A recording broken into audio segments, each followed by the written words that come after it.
తిరుపతి జిల్లా సూలూరుపేట పట్టణంలో భారీ చోరీ జరిగింది. పట్టణంలోని బాపూజీ వీధిలో నీలకంఠ టెక్స్టైల్స్ వస్త్ర దుకాణంలో పెద్ద మొత్తంలో నగదును గుర్తు తెలియని దుండగులు ఎత్తుకెళ్లినట్లు షాప్ యజమాని హీరాలాల్ తెలిపారు. బాధితుల వివరాల మేరకు దుస్తులు కొనుగోలుకై వచ్చిన ఓ వ్యక్తి దుస్తులు చూపమంటూ అడగడంతో యజమాని వాటిని చూపించేందుకు లోపలికి వెళ్లాడు. అదే సమయంలో దుకాణంలో భద్రపరిచి ఉన్న నగదును దుండగుడు ఎత్తుకుని పరారైనట్లు బాధితుడు తెలిపారు. సమాచారం అందుకున్న పోలీసులు సీసీ ఫుటేజ్ ఆధారంగా దొంగను పట్టుకునే ప్రయత్నం చేస్తున్నారు.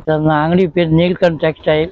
నా పేరు హీరారాం. అంగడిలో కూర్చొని ఉన్న కస్టమర్ వచ్చింది. అవరికి ఇద్దరు దుప్పట కావాలని చెప్పిన ఇద్దరు చూపించినాయి. మళ్ళీ ఇద్దరు చూపి మళ్ళీ చూపించినాయి. మళ్ళీ ఇద్దరు చూపి మళ్ళీ చూపించినాయి. మళ్ళీ ఇద్దరు చూపి 10 సారి చూపించినాయి. తర్వాత నాకు డౌట్ పడింది. అవరు అర్జెంట్గా వెళ్ళిపోయినాయి. బయట వెళ్ళిపోయిన ఓడి వెళ్ళిపోయినాయి. సంతులు దారి వెళ్ళిపోయిన డౌట్ పడింది. గల్లా చూసింది. ఒక గల్లా అక్కడ పైన ఉండే సార్. ఈ గల్లా పైన ఉండేది ఆడవాడి లోపల ఉండే చూడలే.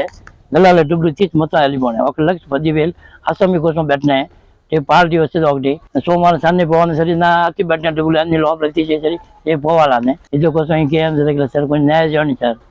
శ్రీ లలితా రుద్ర మహాయజ్ఞం అక్టోబర్ 15వ తేదీ నుండి నవంబర్ 27వ తేదీ వరకు 45 రోజులు లోక కళ్యాణం, విశ్వశాంతి, ధర్మ సంస్థాపనార్థం, సమృద్ధి వర్షం, పాడి పంటల కొరకు పీఠాధిపతులు శ్రీ రాజరాజేశ్వరానంద స్వామి ఆధ్వర్యమున జరుగుతున్నది. సకల శుభాలు కలిగించే ఈ లలితా రుద్ర మహాయజ్ఞములో పాల్గొని ఆయురారోగ్యం, ఉన్నత చదువులు, ఉద్యోగం, పదవులు, నవగ్రహ దోష నివారణ, సకల సంకల్ప కార్యసిద్ధి, వ్యాపారాభివృద్ధి, అన్యోన్య దాంపత్యం, శత్రు నివారణ, వివాహం, సంతానం పొందుటకు అందరూ ఉభయదాతలుగా పాల్గొనుటకు సంప్రదించవలసిన సెల్ నంబర్ 9848088925.